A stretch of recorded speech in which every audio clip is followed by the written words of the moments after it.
पानी पियाए रे प्रभु मोके, जीवन पानी बिना मैं तो सूखाल पतई लेके सोई गिरा दूं। जीवन पानी बिना मैं तो मुर्जाल मुर्दा लेके मोएगा दूं। पानी पियाए रे प्रभु मोके, जीवन पानी बिना मैं तो सूखाल पतई लेके सोई गिरा दूं। जीवन पानी बिना मैं तो मुर्जाल मुर्दा लेके मोएगा दूं। पिया सारे रहने दे पानी के खोजा, झरना पानी खोजा। पिया सारे रहने दे पानी के खोजा, झरना पानी खोजा। ओहे पिया सारे लेके मैं तो दिनों राती तो के खोजो ना। ओहे पिया सारे लेके मैं तो दिनों राती तो के खोजो ना। पानी पियाए रे प्रभु मोके, जीवन पानी बिना मैं तो सूखाल पतई लेके सोई गिरा दूं। जीवन पानी बिना मैं तो मुर्जाल मुर्दा लेके मोएगा दूं। मेरी मेर करन प्रभु क्रूस में टंगान, मोर जीवन लागिन प्रभु बलिदान होला। मेरी मेर करन प्रभु क्रूस में टंगान, मोर जीवन लागिन प्रभु बलिदान होला। ओहे उद्धार पावे के लागिन मैं तो दिनों राती तो के खोजो ना।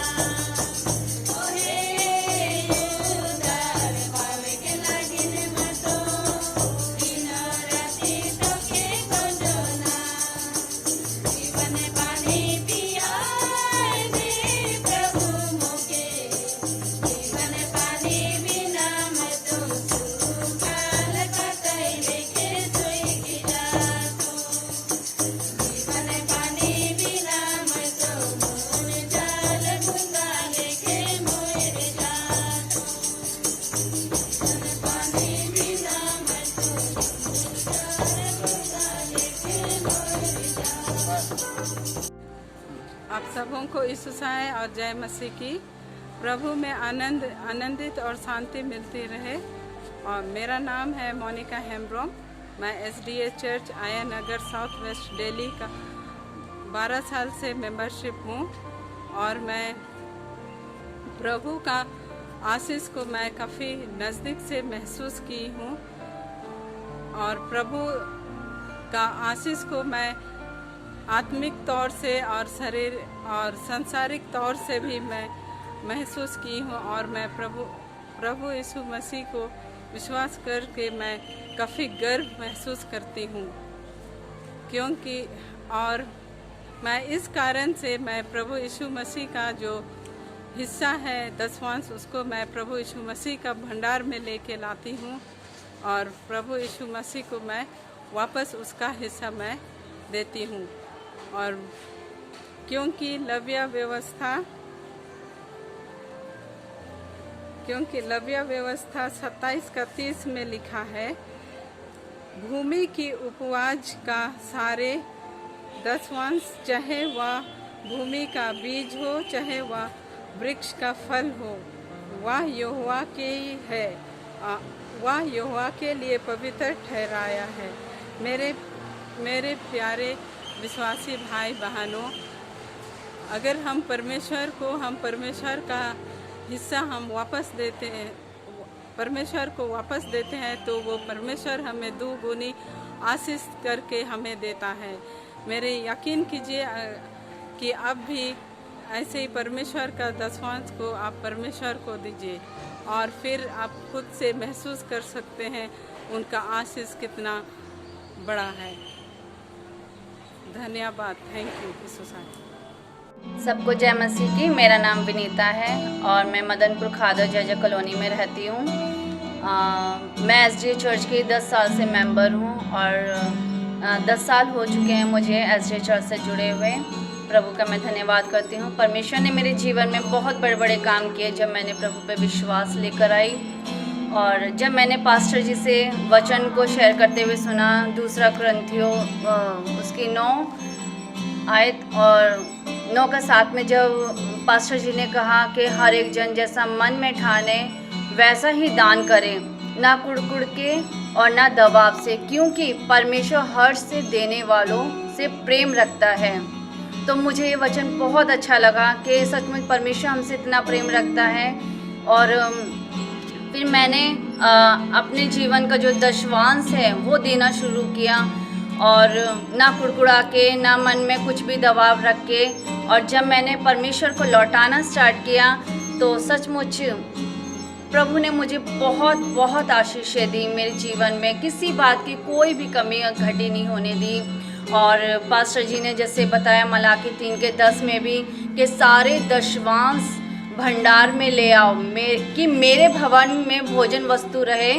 और सेनाओं का यहोवा यह कहता है कि ऐसा करके मुझे परखो कि मैं आकाश के झरोखे तुम्हारे लिए खोल कर तुम्हारे ऊपर अपरंपार आशीष की वर्षा करता हूँ कि नहीं। तो मुझे ये वचन बहुत अच्छा लगा जब परमेश्वर ने कहा कि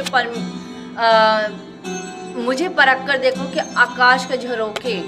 तो सचमुच परमेश्वर ने हमेशा अपने स्वर्गीय भंडार से मुझे दिया और जो भी मैंने प्रभु से मांगा और प्रभु ने मुझे हर एक मेरी ज़रूरतों को पूरा किया।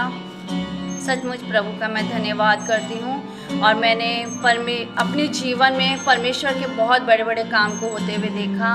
और सचमुच प्रभु का दशवांश लौटाना बहुत ज़रूरी है, क्योंकि जब वो हमें देता है तो हमें भी ईमानदारी से परमेश्वर को लौटाना ज़रूरी है। तो ये चीज़ मैंने सीखा और इस चीज़ को मैंने लागू किया अपने लाइफ में। और यही चीज़ मैंने अपने बच्चों को भी सिखाया कि हर एक चीज़ का दशवांश परमेश्वर के भंडार में लेके जाना ज़रूरी है। और मेरे बच्चे भी मेरे साथ यही करते हैं और हम परमेश्वर को अपना दशवांश ईमानदारी से देते हैं। और सचमुच ईमानदारी से परमेश्वर हमें भी आशीष देता है। तो प्रभु का मैं धन्यवाद करती हूँ उसके सारी आशीषों के लिए, बरकतों के लिए जो उसने हमारे जीवन में दिया। सबको जय मसीह। सबको जय मसीह की। मेरा नाम रवि मसीह है और मैं सीतापुरी एसडी हिंदी चर्च का पिछले 18 सालों से सदस्य हूँ। और आज मैं आप लोगों को एक बात बताना चाहूँगा कि चर्च जाने से मैंने 2 बातें सीखी। सबसे पहले तो सबत का पालन हमें लोगों को करना है, दूसरा परमेश्वर को दशवांश लौटाना है। क्योंकि परमेश्वर का वचन मलाकी 3 उसकी 10वीं आयत में हमें कहता है कि सारे दशवांश भंडार में ले आओ ताकि मेरे भवन में किसी भी भली वस्तु की कमी घटी ना हो। और ऐसा करके मुझे परख कर देखो कि मैं तुम्हारे लिए अपरंपार आशीषों की वर्षा करता हूँ कि नहीं। तो आज मैं आप लोगों को बताना चाहूँगा कि जब हमने ऐसा किया, जो परमेश्वर का दशवांश हमने परमेश्वर को दिया, तो परमेश्वर की उस आशीष को हमने अपने परिवार में और अपने जीवन में लागू होते हुए देखा। तो मैं आप लोगों को, मेरे मसीह भाई बहनों, बताना चाहूँगा कि हमें परमेश्वर का दशवांश जरूर लौटाना चाहिए, क्योंकि ऐसा करके हम परमेश्वर की उस आशीष के भागीदारी होते हैं जो परमेश्वर हमें देने का वादा करता है। बस आज मैं आप लोगों से इतना ही कहना चाहूँगा और सबको जय मसीह की और धन्यवाद। जय मसीह की। मेरा नाम राजेश मसीह है और मैं एसडी चर्च का मेंबर हूँ। आज मैं अपने जीवन की एक छोटी सी गवाही देना चाहता हूँ कि प्रभु हमारे जीवन में किस तरीके से कार्य करता है। मैं आज बात करता हूँ दशवांश की। मैं पहले दशवांश के विषय में ज़्यादा नहीं जानता था, इसलिए अपना दशवांश मैं कभी देता था, कभी नहीं देता था। पर जब मैंने अपने चर्च में ये जाना सीखा कि दशवांश लौटाना कितना ज़रूरी है, वो प्रभु का अधिकार है, हमें उसका दशवांश ज़रूर लौटाना चाहिए। जब हम प्रभु का दशवांश लौटाते हैं तो वो हमारे जीवन में बहुत सारी बरकतें और आशीष देता है, जैसे कि मेरे जीवन में इसने कार्य किया। जो मेरे जीवन में असंभव कार्य थे उसको भी संभव किया और मैंने आज बहुत सारी आशीषें पाई हैं। जब मेरे बहुत सारे काम ऐसे थे जो नहीं हो पाते थे। जब मैंने अपना दशमांश प्रभु को लौटाना शुरू किया तो वो कार्य मेरे बनते चले गए और आज मेरे बहुत सारे जो कार्य हैं वो पूरे हो चुके हैं, जिसकी वजह से मैंने उसको धन्यवाद बलि भी देना शुरू किया, अपनी थैंक्स ऑफरिंग देना शुरू की।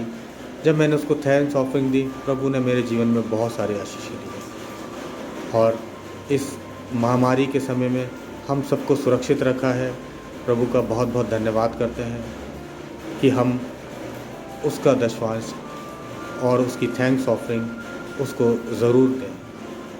जय मसीह। Greetings to you all in the name of our Lord Jesus Christ. We worship the Lord and we give glory to His name for His abundant blessings that He has showered upon us. Thank you, Lord, for all the wonderful blessings. And as the psalmist David says, bless the Lord, O my soul, and all that is within me, bless His holy name.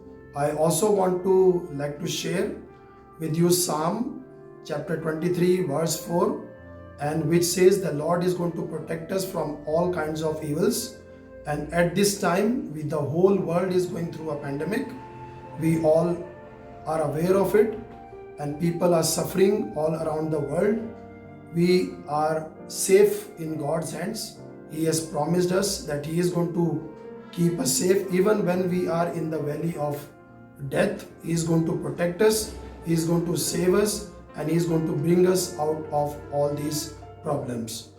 We know that our Lord God is an almighty God. He is always in control, and this is our testimony that during this pandemic, as the world is going through this pandemic, He has protected us, He has safeguarded us, and He has kept us safe and alive on this earth. We thank the pastor for giving us this opportunity so that we can share and we can testify for the glory of God, and we want our lives to be used for His glory and for His work. We thank you so much, Pastor, for giving us this chance, and we really want to thank God and praise God for His amazing blessings and for all His wonderful blessings that He has given to us. Thank you.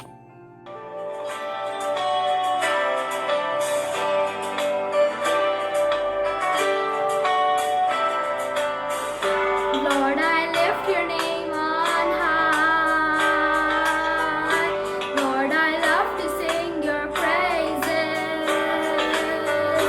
I'm so glad you're in my life. I'm so glad you came to save us.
जय मसीह की।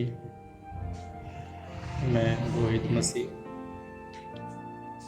मैंने परमेश्वर के वचन से सुना कि अपना दशमांश परमेश्वर के लोगों को देना चाहिए। तब मैंने ये सुना कि जबकि इस वक्त जो हमारे पास्टर विनोद मसीह हैं, उन्होंने हमें बताया कि हम अपना दशमांश किस तरह से दें जिससे कि हमें आशीष और अनुग्रह मिले परमेश्वर का। तो उसके लिए मैंने सुना कि मैं पास्टर विनोद के द्वारा कि हम अपना दशमांश किस तरह से परमेश्वर को दें। तब मैंने ये सोचा कि मैं दशमांश अपना जो है पास्टर विनोद के द्वारा कि उन्होंने बताया मुझे कि हमें अपना दशमांश देना चाहिए।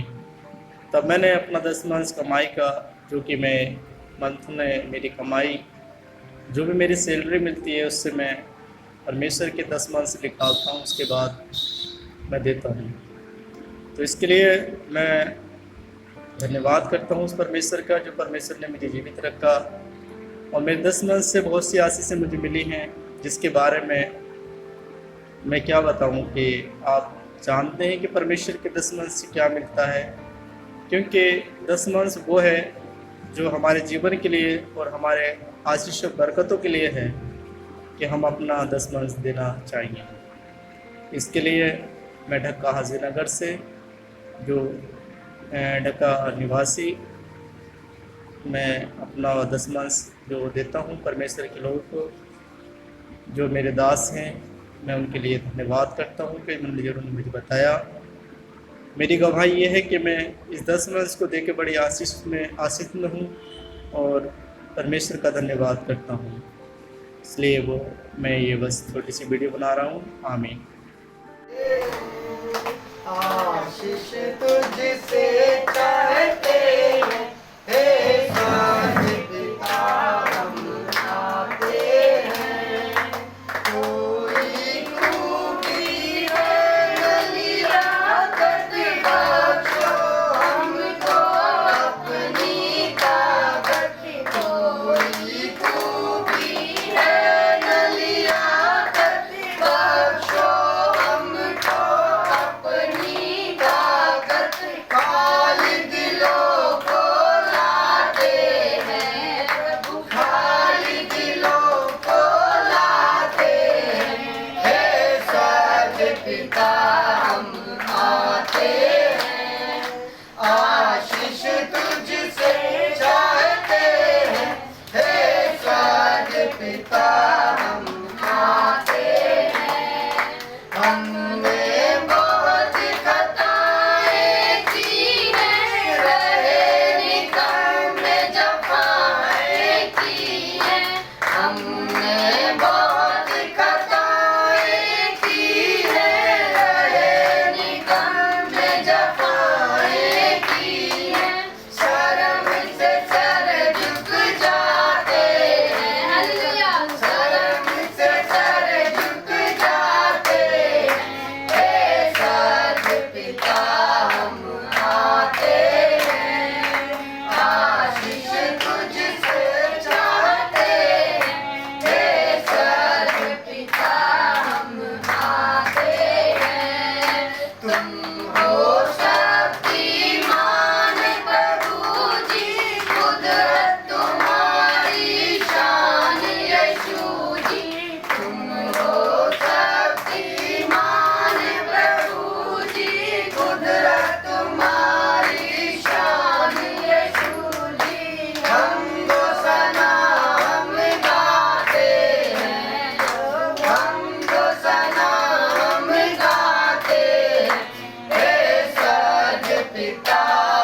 Welcome back. हम बाइबल के विभिन्न चरित्रों के जीवन से अपने लिए सीख ले रहे हैं कि हम अपने जीवन में परमेश्वर को पहला स्थान कैसे दे सकते हैं। इस सप्ताह हम हन्ना के जीवन पर नजर डालेंगे और अपने लिए कुछ सीख लेंगे। हन्ना का जीवन एक मिरेकल से कम नहीं था। उसके जीवन में एक अद्भुत आश्चर्य कर्म हुआ था। उसने परमेश्वर से एक पुत्र मांगा और परमेश्वर ने उसे एक पुत्र दिया। कुछ ही महीनों पहले उसने मंदिर में जाके परमेश्वर से ये निवेदन किया था कि यदि वो उसको पुत्र दे तो वो उस पुत्र को परमेश्वर की सेवा के लिए अर्पण कर देगी। और फिर उसे शायद खबर मिली होगी कि वो गर्भवती है। वो खुशी से, उसका ठिकाना नहीं रहा होगा, खुशी से पागल हो गई होगी। लेकिन जब पुत्र का जन्म होता है तब हम देखते हैं हन्ना जो है उसको धीरे धीरे शायद सिखाती होगी, तैयार करने की कोशिश करती होगी कि ये बच्चा आगे जाके परमेश्वर का सेवक बनेगा। और इसीलिए उसको, उस छोटे से बच्चे को जिसे इतनी समझ भी नहीं होगी, वो परमेश्वर की छोटी छोटी कहानियाँ उसको सुनाती होगी। परंतु जल्द वो समय आता है जो शायद एक माँ के लिए सबसे चैलेंजिंग, सबसे टेम्पटिंग, सबसे ज़्यादा कमज़ोर पड़ने का क्षण हो सकता है। और वो है जब वो सैमुअल को परमेश्वर के मंदिर में लेकर आती है। ये वो क्षण था जब शायद हन्ना के लिए सबसे मुश्किल होगा परमेश्वर को पहला स्थान देना और अपने ही वचन पर कायम रहना। परंतु हम देखते हैं पहला सैमुअल उसके 2nd चैप्टर और उसकी अगर फर्स्ट 2 वर्सेस में देखें, वो परमेश्वर के भवन में ये भजन गाते हुए एंटर होती है कि परमेश्वर यहोवा के कारण मेरा मन मगन है और उसने मेरे सींग को ऊंचा किया है। और 2nd वर्स के एंड में वो कहती है कि परमेश्वर के तुल्य कोई और चट्टान नहीं है। ये वो समय था जब वो कमजोर पड़ सकती थी, परंतु हन्ना ने तब भी परमेश्वर को पहला स्थान दिया। हो सकता है आपके जीवन में भी कोई ऐसा ही कठिन दौर गुजर रहा हो, परंतु हन्ना से आइए हम इंस्पिरेशन लें और परमेश्वर को पहला स्थान दें। यदि परमेश्वर के सामने उस समय हन्ना कमज़ोर पड़ जाती और अपने वचन से पीछे हट जाती तो इज़राइल एक बहुत बड़ा महान भविष्यवक्ता खो देता जिसने शाऊल और दाऊद राजा को अनॉइंट किया था। एज पेरेंट्स, अगर हम पेरेंट हैं, अभिभावक हैं, तो हमें ये भी सोचना चाहिए, जांचना चाहिए अपने मनों में और अपने जीवनों पे नज़र डालकर कि क्या हमारे बच्चों के सामने किस प्रकार का एग्जाम्पल हम सेट कर रहे हैं कि परमेश्वर का स्थान हमारे जीवन में क्या है। यदि हम परमेश्वर को अपने जीवन में पहला स्थान देंगे और हमारे बच्चे ये विटनेस करेंगे तो वो भी यही सीखेंगे। और इन अंत के दिनों में हमारे घरों से सैमुअल जैसे, एलिया जैसे और यूहन्ना बपतिस्मा देने वाले जैसे यंग कैरिज्मेटिक चर्च लीडर्स निकल कर आएंगे। आइए इस सप्ताह हम हन्ना से प्रेरणा लेकर परमेश्वर को अपने जीवन में पहला स्थान देने का प्रयास करें। जब डीकन्स आपके पास दान और दहकियाँ लेने आते हैं तब आप भी हन्ना के समान अपने कमज़ोर क्षणों में भी परमेश्वर को पहला स्थान देकर ये देखें कि परमेश्वर हमारे जीवन में ही नहीं परंतु हमारे परिवारों में भी कितने महान कार्य कर सकता है। अगले हफ्ते एक और कहानी के साथ मिलेंगे। तब तक के लिए गॉड ब्लेस यू।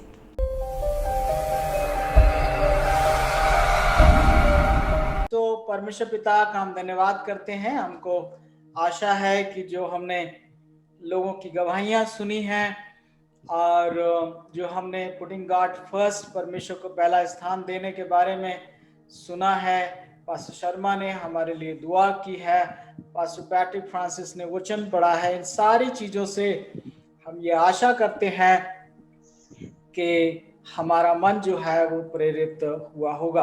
आइए अब 15-20 मिनट के लिए एक बहुत प्यारी कहानी को आज एक अलग तरीके से देखते हैं, इस उम्मीद के साथ ये कहानी जो है वो हमें आशीषित करेगी और हमें प्रभु के निकट आने के लिए प्रेरित करेगी। जक्कई की कहानी, अविश्वासी होने के परिणाम और परिवर्तन की राह, ये मेरे संदेश का शीर्षक है।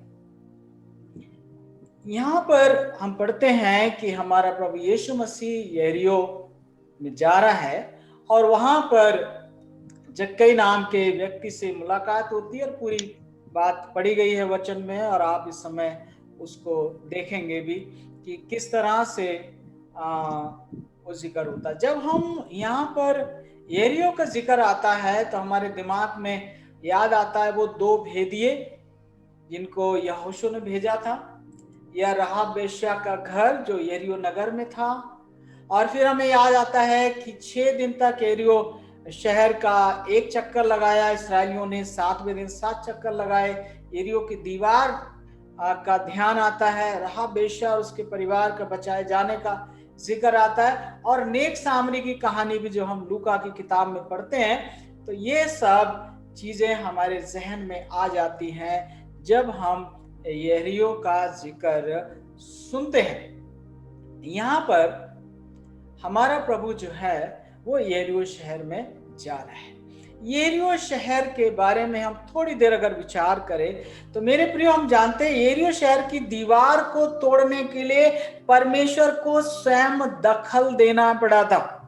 यरीहो शहर एक ऐसा शहर था जिसको तीर से या तलवार से या भाले से जीतना संभव नहीं था। मानवीय शक्ति से यरीहो शहर को तोड़ना संभव नहीं था। इसलिए परमेश्वर के अनुग्रह से, परमेश्वर की दखल से यरीहो शहर के ऊपर यहोशू और उसकी सेना ने जय हासिल की थी। यरीहो का मतलब होता है फ्रेग्रेंस, खुशबू, और यरीहो का शहर खजूरों का शहर था और खुशबू का शहर था। जब खुशबू का जिक्र होता है तो हम जानते हैं कि खुशबू गरीबों के घरों में नहीं होती, अमीरों के घरों में होती है। अर्थात वहां पर मालदार, वहां पैसे वाले लोग रहते। जब कई ये जो है इसका मीनिंग जक्की से जुड़ा हुआ है, और जक्की का मतलब होता है प्योर, शुद्ध। एक ऐसा व्यक्ति है जिसके नाम का मतलब है शुद्ध, पवित्र, आदरणीय और सम्मानीय। उसका पेशा है चुंगी लेने वालों का सरदार। काम ही गंदा था लेकिन अमीर बंदा था। मनमाना वसूलना उसका अधिकार था। गरीबों पर अत्याचार करना उसकी नियत थी। आयात निर्यात के नियमों में ढील ढालकर वो मनमानी कमाई कर सकता था। जक्कई एक ऐसा इंसान था। वो धनी था, ये बताया गया वो धनी था, अर्थात उसके पास हर वो चीज थी जो इंसान को सुख या शांति दे सकती है।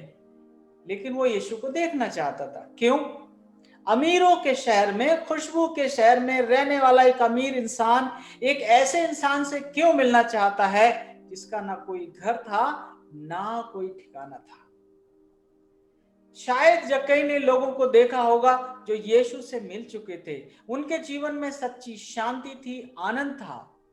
हम यूहन्ना 12:21 में पढ़ते हैं जहां पर कुछ लोग हैं जो फिलिप्पुस से कहते हैं हम यीशु को देखना चाहते हैं। यीशु को देखने की चाहत किसी के दिल में यूं ही पैदा नहीं होती।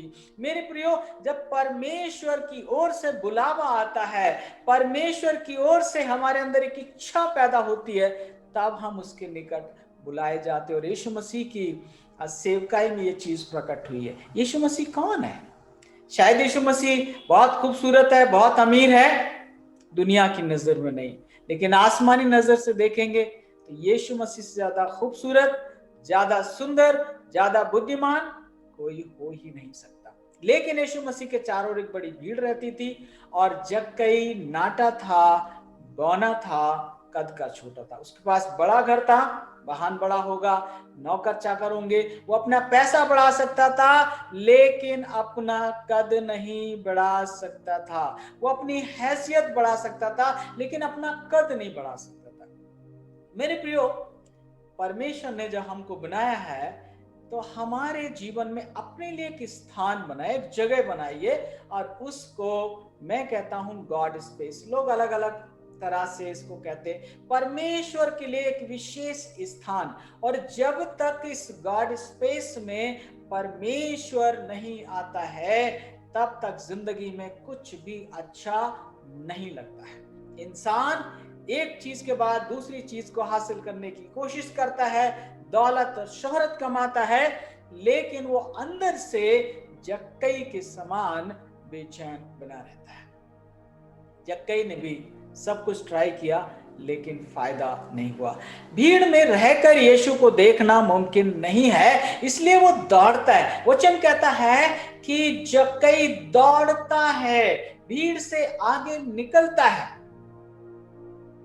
तेज दौड़ना पड़ता है। अब जब एक नाटा इंसान जो चुंगी लेने वाला है, जो चुंगी लेने वालों का सरदार है, जो अमीर है, वो लोगों के उपहास का पात्र बनता है, लोग उसकी हंसी बनाते हैं। और दौड़कर जक्कई गूलर के पेड़ पर चढ़ जाता है। लूका गूलर का जिक्र क्यों करता है, ये भी समझने वाली बात है। लूका कह सकता था एक पेड़ पर चढ़ गया था, लेकिन जब मैं स्टडी कर रहा था तो मैंने ये सीखा मेरे प्रियो, लूका अंजीर के खानदान का पेड़ है, और ये जो गूलर है ये गरीबों का अंजीर है। जिस तरह से मूंगफली को गरीबों का बादाम कहा जाता है, वैसे ही गूलर को गरीबों का अंजीर कहा जाता है। जक्कई को मालूम है यीशु मसीह किस राह से जाएगा, और उस राह में गूलर का एक पेड़ है। यीशु गरीबों और कंगालों को नजरअंदाज नहीं करता है। जक्कई भी अब अमीर होने के बावजूद कंगाल पेड़ पर, एक गरीबी के प्रतीक पेड़ पर क्या होता है, वो चढ़ जाता है।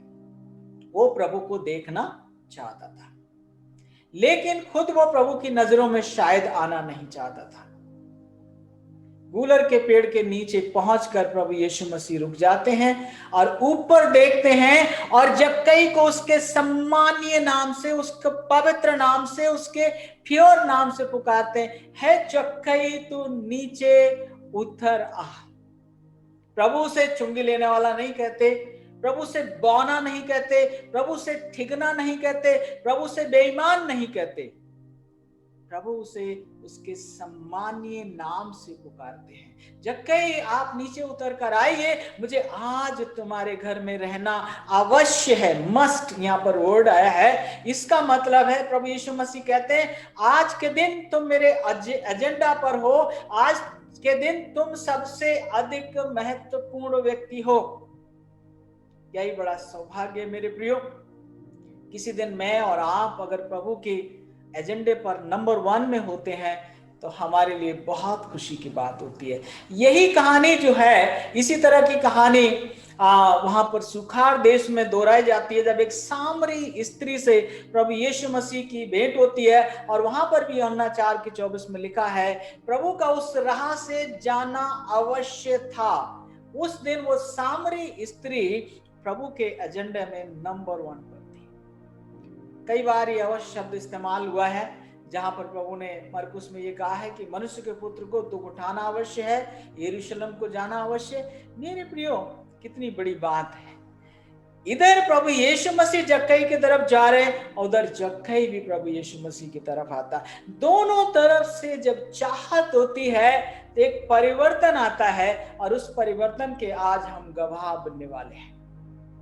जक्कई कह रहे हैं, प्रभु कह रहे हैं, जक्कई आज तुम मेरे लिए सबसे खास इंसान हो। जक्कई खुशी के साथ प्रभु को अपने साथ ले जाने के लिए तैयार हो जाता है। वो प्रभु को देखना चाहता था, लेकिन अभी उसको प्रभु की संगति का सौभाग्य मिला है।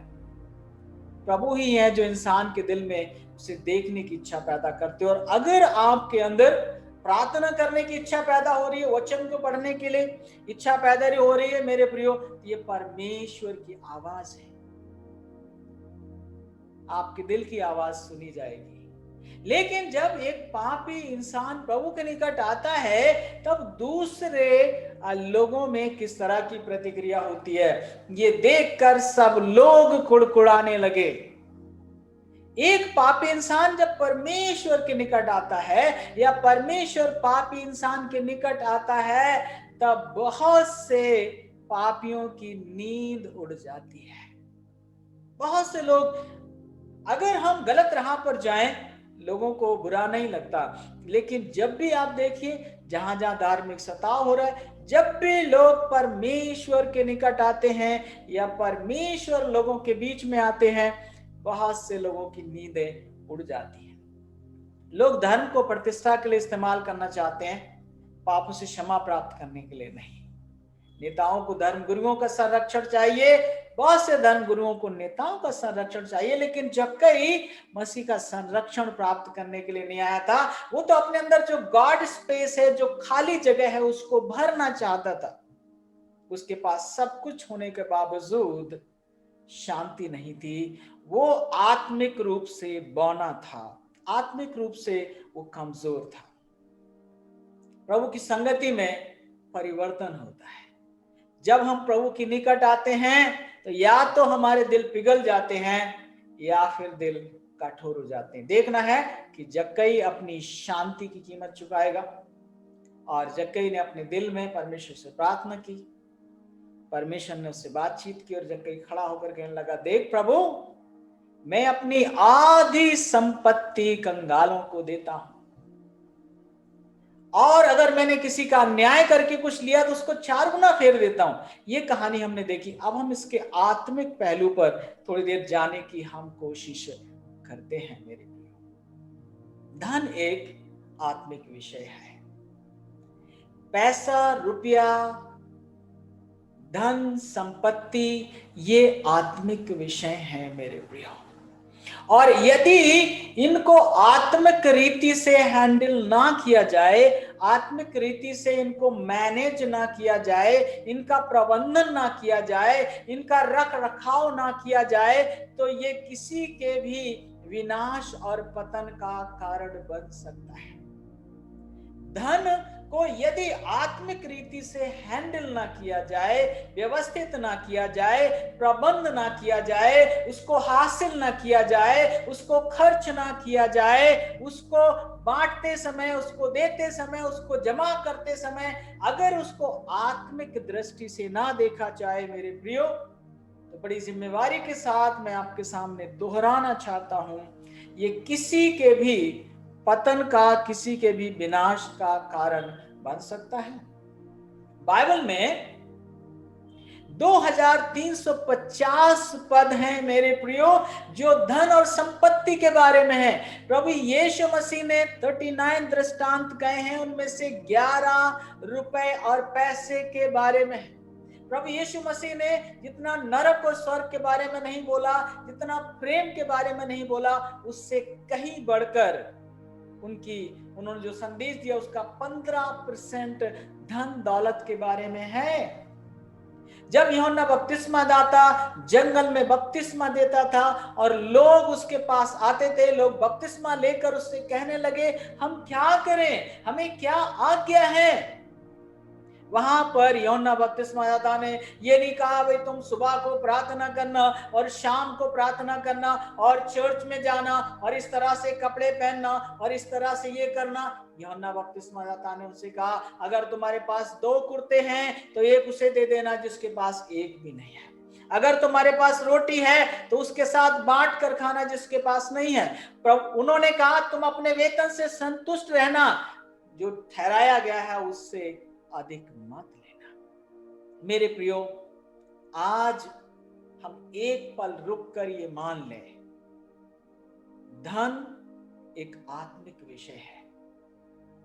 ये परमेश्वर के द्वारा ठहराया गया आत्मिक विषय है, और अगर ये आत्मिक विषय ना होता तो जक्कई खड़ा होकर ये नहीं कहता कि प्रभु मैं अपनी आधी संपत्ति कंगालों को देता हूं, और किसी का भी अन्याय करके लिया है या नहीं दिया है, अपना दशमांश नहीं दिया है, अपनी भेंटें नहीं दी हैं, किसी इंसान का मैंने नहीं दिया है, तो उसे मैं 4 गुना फेर देता हूं। और जब जक्कई ने ऐसा कहा तो प्रभु ने कहा, आज इस घर में उद्धार आया है, आज इस घराने का उद्धार हो गया, क्योंकि इस जक्कई ने आज पैसे को परमेश्वर की नजर से, परमेश्वर के नजरिए से देख लिया। जक्कई के साथ उसका परिवार भी बच गया। जहां तेरा धन है वहां तेरा मन लगा रहेगा। धन दुनिया में है तो मन भी दुनिया में लगा रहेगा। और जैसे ही जक्कई ने अपना धन परमेश्वर के काम के लिए लगाया, क्योंकि वचन कहता है जो कंगाल पर अनुग्रह करता है वो यहोवा को उधार देता है, तो जक्कई अब्राहम का पुत्र बन गया। मनुष्य का पुत्र खोए हुओं को खोज रहा है। हमारा प्रभु खोए हुओं को खोज रहा। हम या तो खोए हुए हैं या हम खोए हुओं को खोजने वालों में से हैं। कोई भी तीसरा विकल्प इसमें है ही नहीं। कैसे मालूम करें कि हम खोए हुए हैं या खोजने वालों में से हैं? अगर हम खोए हुए हैं तो हमारे अंदर एक बात की घटी होगी और वो है आत्मिक रूप से बौनापन। जक्कई के पास सब कुछ था, बस एक कमी थी कि वो बौना था, वो नाटा था। और कई बार हम जब आत्मिक रूप से हम बौने होते हैं, आत्मिक रूप से हम नाटे होते, तो हमारी स्थिति जक्कई के समान हो सकती है। तो बात करते हैं जक्कई की। जक्कई के पास सब कुछ था, बस एक चीज की कमी थी। और कई बार हम बहुत अच्छी कॉलोनी में रहते हैं, बहुत अच्छे शहर में रहते हैं, जैसे जक्कई रहता था। हमारा बहुत अच्छा सम्मानीय नाम हो सकता है और हमारी नौकरी, हमारा बिजनेस, हमारी आमदनी बहुत अच्छी हो सकती है, हमारा पद, हमारी पोजीशन बहुत बड़ी हो सकती है, हमारे दोस्त शायद हमारा आदर और मान करते हैं, हम शायद इतने बड़े हैं कि कोई हमें झुका नहीं सकता। यरीहो शहर की भी यही दशा थी। लेकिन दिल में एक खालीपन रहता है, एक बौनापन रहता है कि हमें यीशु मसीह दिखाई नहीं देता है। यीशु मसीह हमें दिखाई नहीं देता है। जब हम खुद बहुत बड़े हो जाते हैं, जब हमारा पद, हमारा पैसा, हमारी पोजीशन बहुत बड़ी हो जाती है, तो ये हमारे और हमारे प्रभु के बीच में एक दीवार बन जाती है। हमें केवल लोग दिखाई देते हैं। जक्कई को लोग दिखाई दे रहे थे और इसलिए क्या करते हैं, हम लोगों के अनुसार चलते हैं, लोगों को अपना आदर्श मानते हैं, लोगों से अपनी तुलना करते हैं और लोगों से आगे निकलने की हम कोशिश करते हैं। ऐसी पोजीशन हो जाती है जब हम खोए हुए होते हैं। तो लेकिन हमारा बौनापन, जो आत्मिक बौनापन है, उसे हम ही जानते हैं। हमें पता है हमारे अंदर कितनी अशांति है, कितनी बेचैनी है। लेकिन ये हमारा आत्मिक बौनापन किसी को पता ना चल जाए, इसलिए हम बड़ी बड़ी बातें करते हैं, अपने ऊंचे पोस्ट की बात करते हैं, अपने वेतन की बात करते हैं, अपने बिजनेस की बात करते हैं, अपनी खेती बाड़ी की बात करते हैं, अपने बच्चों की ऊंची पढ़ाई लिखाई की बात करते हैं, बच्चे कितने ऊंचे ऊंचे पद पर रहकर कितनी तनख्वाह प्राप्त कर रहे हैं, इसकी बात करते हैं। हिजकिय्याह बादशाह के समान लोग हमारे पास खुदा के बारे में जानने के लिए आते हैं और हम उन्हें बता देते हैं कि हम दुनिया में कितने बड़े हैं। लेकिन हमारी बोली हमारा भेद खोल देती है। मत्ती 26:73 में लिखा है, पतरस से कहा, तू सचमुच तू भी उनमें से एक है, क्योंकि तेरी बोली तेरा भेद खोल देती है। पतरस ने प्रभु का 3 बार इनकार किया क्योंकि उसने भीड़ का हिस्सा बनने का चुनाव किया। जिस रात प्रभु को पकड़ा गया, उस रात पतरस भीड़ में था। जक्कई भी भीड़ में ही है। जब हम भीड़ में शामिल होते हैं तो हम अपनी पहचान खो देते हैं। भीड़ में रहने के कारण ही पतरस ने प्रभु का इनकार किया। जक्कई भी भीड़ में था। जक्कई समुद्री पानी पी रहा था। जितना पानी पीता उतनी ही उसकी प्यास बढ़ती जाती थी। दोहराऊंगा, जक्कई समुद्री पानी पी रहा था।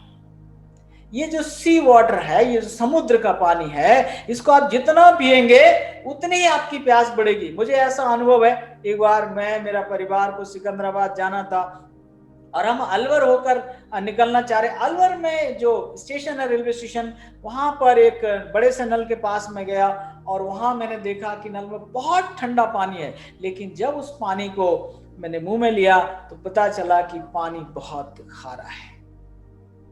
पद, पैसा, प्रतिष्ठा की भूख वो समुद्री पानी है जो लूसीफर को भी संतुष्ट नहीं कर पाए। अगर हम पैसे को, अपनी पोजीशन को, अपनी खेतीबाड़ी को, अपने अन्न जल को अगर हम आत्मिक नजरिए से नहीं देखेंगे तो इसके लिए हमारी भूख जो है वो बढ़ती चली जाएगी और आखिर में सिकंदर महान भी खाली हाथ गया था, हम भी खाली हाथ जाएंगे और शायद हमारे पास उस दिन पश्चाताप करने के लिए समय ना हो। एक अच्छी बात जक्कई के साथ हुई कि उसने भीड़ से आगे निकलने का फैसला किया। अगर आप यीशु को देखना चाहते हैं तो आपको भीड़ से आगे निकलना पड़ेगा, यदि आप यीशु के बनना चाहते हैं तो भीड़ से आगे निकलने का चुनाव करें, क्योंकि केवल यीशु ही आपकी प्यास बुझा सकते हैं। यीशु के पास जीवन का जल है, यीशु के पास जीवन की रोटी है। भीड़ में चलकर ना तो आपको जीवन का जल मिल सकता है और ना ही जीवन की रोटी मिल सकती है। क्योंकि भीड़ भी चल रही थी, इसलिए जक्कई को दौड़ना पड़ा। भीड़ से आगे निकलने के लिए उसको दौड़ना पड़ा। जब भीड़ गप्पे मार रही है, जब भीड़ मीडिया में और एक दूसरे की टांग खींचने में व्यस्त है, मेरे प्रियो, ये हमारे लिए दौड़ने का समय है। जब लोग अपने समय को बर्बाद कर रहे हैं। एक दिन मैंने एक साहब से पूछा, क्या हो रहा है? समय काट रहे हैं। माय गॉड, आपके पास काटने के लिए समय है। मेरे पास इतना काम है कि मैं दिन रात काम करूं तो पूरा नहीं हो रहा है। लोग पास समय काटने के लिए है। माय गॉड, भीड़ के साथ अगर हम चल रहे हैं तो हम यही बोलेंगे, समय काट रहे हैं, टाइम पूरा कर रहे हैं। आपको दौड़ना पड़ेगा। अगर आप यीशु को देखना चाहते हैं, अगर आप यीशु के होना चाहते हैं, तो इस भीड़ से आगे निकलना पड़ेगा। वो काम करना पड़ेगा जो भीड़ नहीं कर रही है। आगे निकलना पड़ेगा। जब आप भीड़ से आगे चलते हैं, जब आप अपने काम पर ध्यान देते हैं, जब आप अपने काम को इंप्रूव करने की कोशिश करते हैं, जब आप अपनी जेब से पैसा लगाकर मिनिस्ट्री को आगे बढ़ाते हैं, तो ये भीड़ आपके ऊपर हंसेगी। लोग आपको पागल कहेंगे, but God is the one who is going to reward. इनाम परमेश्वर की ओर से आता है, मनुष्य की ओर से नहीं आता है। लोग आपको बौना कहेंगे, आपको नाटा कहेंगे, आपको चुंगी लेने वाला कहेंगे। एक दिन यहाँ हैली रोड पर किसी छोटे बच्चे ने मेरे दरवाजे पर नीचे पर्चा लिखकर डाला, गंजा, टकला, क्या क्या। मैंने कहा थैंक यू सो मच। यही कहा जा सकता है, यही कहा जा सकता है। लेकिन ये चीजें आपको प्रेरित करनी चाहिए। जब आपको नामों से पुकारा जाए, जब आपको निराश करने की कोशिश की जाए, आपको यीशु को देखना है तो भीड़ से आगे निकलना पड़ेगा। आपको दौड़ना पड़ेगा। किसी की परवाह मत करिए, क्योंकि अंतिम दिन में यीशु मसीह के अलावा कोई और आपकी परवाह करने वाला नहीं। किसी की परवाह मत करिए। यीशु को आपको खुश करना है, यीशु को आपको प्राप्त करना है। ऐसे दौड़े जैसे खरगोश कुत्ते के सामने से दौड़ता है। खरगोश इसलिए बच जाता है क्योंकि वो अपनी जान के लिए दौड़ता है, और कुत्ता इसलिए हार जाता है क्योंकि वो खाने के लिए दौड़ता है। हमें भीड़ से आगे निकलना पड़ेगा। हम देखें कि हम कौन से वो काम कर रहे हैं जो भीड़ नहीं कर रही, और अगर हम वो काम कर रहे हैं जो भीड़ कर रही, मेरे प्रियो, तब हम भीड़ का ही हिस्सा रह जाएंगे। अपनी तुलना इंसानों से करने के बजाय, अगर आपको यीशु मसीह को देखने की जरूरत है या नहीं, इसको जानने के लिए आप जानना चाहते हैं, तो क्या करें? किसी इंसान से तुलना ना करें, बरकत मसीह से ना करें, यीशु मसीह से अपनी तुलना करें। क्या आपका चरित्र यीशु मसीह के समान हो गया है? क्योंकि पौलुस यही कहता है गलतियों के पत्र में कि जब तक तुम्हारे अंदर मसीह का स्वरूप ना बन जाए, इमेज ना क्रिएट हो जाए, तब तक मैं जच्चा की पीड़ा में हूं। किसी दिन रुक कर अपने लिए बाइबल पढ़िए। मैसेज तैयार करने के लिए तो हम बहुत बार बाइबल पढ़ते हैं, बाइबल खोलते हैं क्योंकि सरमन हमको देना है। कभी अपने लिए पढ़िए। अपने जीवन को परमेश्वर के वचन के प्रकाश में देखिए और प्रभु से पूछिए, प्रभु क्या मेरा जीवन ठीक ठाक है? क्या मेरा जीवन ठीक ठाक है? जक्कई दौड़कर गूलर के पेड़ पर चढ़ा। लूका गूलर के पेड़ का जिक्र इसलिए करता है, ये विनम्रता की निशानी है, ये गरीबी की निशानी है। और यीशु मसीह ने कहा, मुबारक है वो जो दिल के गरीब हैं, क्योंकि खुदा की बादशाहत उन्हीं की है। गूलर पर चढ़कर जक्कई ने यीशु को देखा। हमें किसी विनम्र मसीह की संगति में बैठकर यीशु को देखने की जरूरत है। यीशु को देखने के लिए आत्मिक रूप से ताकतवर इंसान की संगति और शिक्षा की जरूरत होगी। उसका सम्मान करें जो प्रभु का सम्मान करता है, उसकी सुने जो प्रभु की सुनता है, उसके पीछे चलें जो प्रभु के पीछे चलता है। भीड़ में बहुत लोग जक्कई को गिरी नजर से देख रहे थे, लेकिन यीशु मसीह की नजर जक्कई के ऊपर थी। अगर यीशु मसीह की नजर आपके ऊपर है तो किसी और की नजर की परवाह करने की जरूरत नहीं है। गुलर के पेड़ के नीचे आकर यीशु मसीह ने जक्कई को सम्मानी नाम से पुकारा। हम इस पर ऑलरेडी चर्चा कर चुके हैं। और प्रियो, देखने की बात यह है कि क्या आज रात में यीशु मसीह हमारे घर में आने वाला है? क्या आज हम उसकी संगति को आनंद लेने वाले हैं? क्योंकि जब आप प्रभु के साथ साथ चलेंगे तो आपकी बेचैनी दूर हो जाएगी। दुनिया की बेचैनी बढ़ सकती है, उसकी परवाह ना करें। प्रभु से पूछें, प्रभु क्या मेरा जीवन ठीक है? क्या मैं रहम के दरवाजे के बंद होने के लिए तैयार हूं? अगर इसका जवाब ना है, आइए हम अपने आप को जक्कई की कौम में शामिल करें, भीड़ से आगे निकलें, खुदा की खोज करें। फिर हमें भी वही अधिकार मिलेगा, अब्राहम के पुत्र विश्वासी बनने का अधिकार मिलेगा। उसके बाद परमेश्वर और इंसान दोनों के साथ अपने हिसाब ठीक कर लें। किसी का गलत तरीके से लिया है तो 4 गुना वापस करने की बात बाइबल की शिक्षा के अनुसार 2 शमूएल 12:6 में दाऊद ने खुद अपने मुंह से ये कहा था कि जिसने उस अकेली जिसकी भेड़ थी उसको काट कर खाया है, उसको 4 गुना वापस करना पड़ेगा। इसके अलावा आधी संपत्ति कंगालों को बांट दो। ये चीज बहुत ही अजीब सी लगेगी। हमारी आदत तो क्या सिक्के देने की है, चंदे में सिक्के देने की आदत, और वो भी तब जब हमारे पास फालतू हो। ऐसे में क्या आधी संपत्ति कंगालों को दान देना कहीं से समझ में आने वाली बात है? आप थोड़ी देर धैर्य रखिए और मैं उम्मीद करता हूं आप में से कुछ लोग को जरूर समझ में आ जाएगा। बाइबल इसी शिक्षा का सम्मान करती है। इसे हम तब तक नहीं समझ सकते जब तक इंसान को उस नजर से ना देखें जिस नजर से परमेश्वर देखता है। जब हम इंसान को, दुनिया के गरीबों को, मोहताजों को, कंगालों को, विधवाओं को उस नजर से देखते जिस नजर से परमेश्वर देखता है, तब हम आदि संपत्ति कंगालों को देने के बारे में विचार कर सकते हैं। तब तक नहीं करेंगे। प्रभु यीशु मसीह कहते हैं मत्ती 25 अध्याय में, मैं भूखा था तुमने मुझे खाना खिलाया, मैं प्यासा था तुमने मुझे पानी पिलाया, मैं नंगा था तुमने मुझे वस्त्र पहनाए। हर एक कंगाल, हर एक बेघर में यीशु मसीह है। और यीशु मसीह कहते हैं मैं इसलिए आया हूं कि कंगालों को सुसमाचार सुनाऊं। कंगाल लोग सुसमाचार सुनने के लिए तैयार हैं। जिस प्रकार परमेश्वर जिस प्रकार से आपका पिता है तो वो कंगालों का भी पिता है, और अगर वो हमारा भी पिता है और कंगालों का भी पिता है तो हर एक कंगाल मेरा और आपका भाई बन गया। जब वो मेरा भाई और बहन है तो जो कुछ परमेश्वर ने मुझे दिया है उस पर उसका आधे का हिस्सा, मैं एक किताब जो मेरी बहुत प्यारी किताब है जिसको मैंने पढ़ा है, the greatest salesman in the world, Og Mandino की किताब है। वो किताब भी यही कहती है कि तुम अपनी कमाई का आधा हिस्सा कंगालों में क्या करोगे? बांटोगे।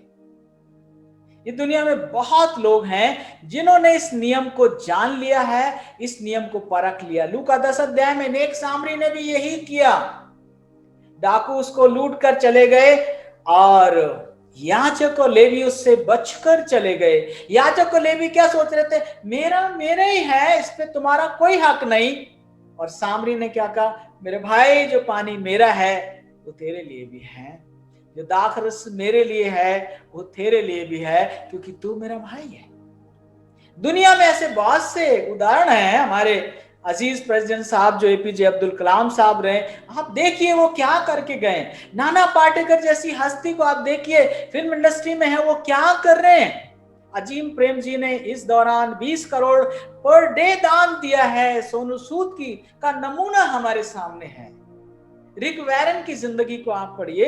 2006 में उन्होंने किताब लिखी द पर्पस ड्रिवन लाइफ, और उसके बाद उन्होंने क्या किया? 25 साल में चर्च से जितना उन्होंने वेतन हासिल किया था उसको वापस कर दिया और आगे के लिए बिना वेतन के चर्च की सेवा करने का उन्होंने फैसला किया। अपनी कमाई का, किताबों से जो उनको 90% आमदनी होती है, वो उन्होंने प्रभु के काम में लगा दिया। रिक वैरन कहते हैं जब मेरी आमदनी बढ़ी तो मैंने अपने लिविंग स्टैंडर्ड को नहीं बढ़ाया, मैंने अपने गिविंग स्टैंडर्ड को बढ़ाया। आज मेरे प्रियो, हम कहते हैं हम दुनिया के आखिरी दिनों में रह रहे हैं और हमारा लिविंग स्टैंडर्ड बढ़ता जा रहा है। हमारे पास लेटेस्ट फोन है, लेटेस्ट कपड़े हैं, लेटेस्ट गाड़ियां हैं, लेटेस्ट सुख सुविधाएं, और हम प्रचार कर रहे हैं ओ यीशु मसीह आने वाला है, हमको तैयार होने की जरूरत है। लोग हमारे संदेश को देखकर पहचान लेते हैं कि हम ये काम जरूर मजदूरी के लिए कर रहे हैं। हमारा कन्विक्शन शायद इसमें नहीं है। मेरे पास 14 ऐसे लोगों की लिस्ट है जिन्होंने 50% अपनी अरबों की संपत्ति को दान देने की प्रतिज्ञा की है। आप सर्च कर सकते हैं, इंटरनेट पे आपको मिल जाएगी। लेकिन फिर भी किसी को चाहिए तो आप मुझे बताइए, मैं आपको ईमेल कर दूंगा। अब वक्त है अपील का। क्या आपका मन बेचैन है? क्या आज शाम आपको अपने आत्मिक बौनेपन का एहसास हुआ है? ये आपके और परमेश्वर के बीच में है, बरकत मसीह कोई नहीं है।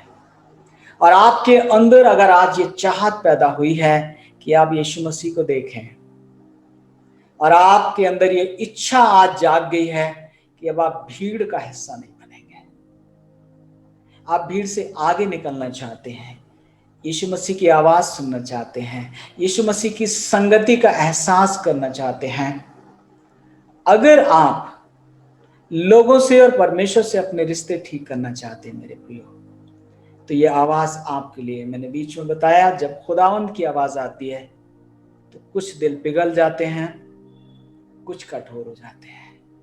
दिल हमारा है, चुनाव भी हमारा है। अगर आपका चुनाव दिल पिघलने का है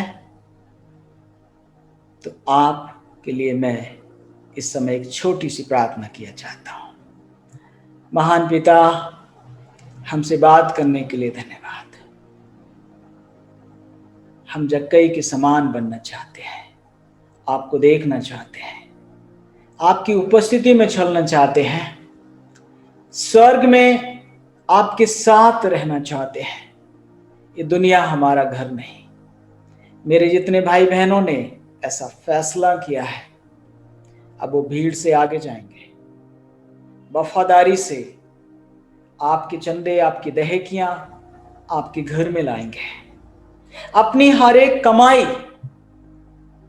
का एक एक पैसे को वो आत्मिक दृष्टि से आत्मिकता के साथ हैंडल करेंगे, आत्मिकता के साथ खर्च करेंगे, आत्मिकता के साथ व्यवहार करेंगे। और जब उनके पास कोई अवसर आएगा तो वो अपना हाथ ढीला करके उदारता के साथ देने से नहीं चूकेंगे। पिता, इनमें से एक एक को आपके सुपुर्द करता हूं। होने दें, ये दुनिया की बातों से न घबराएं, दुनिया की मजाक बनाने से विचलित ना हो। अपनी निगाह आपके ऊपर रखें ताकि न्याय के दिन ये सुनने पाए, धन्य है मेरे विश्वास योग्य दास, आ और उस विरासत का हकदार बन जा जो जगत की उत्पत्ति से पहले तुम्हारे लिए तैयार की गई है। प्रभु, हम पर आपका अनुग्रह हो।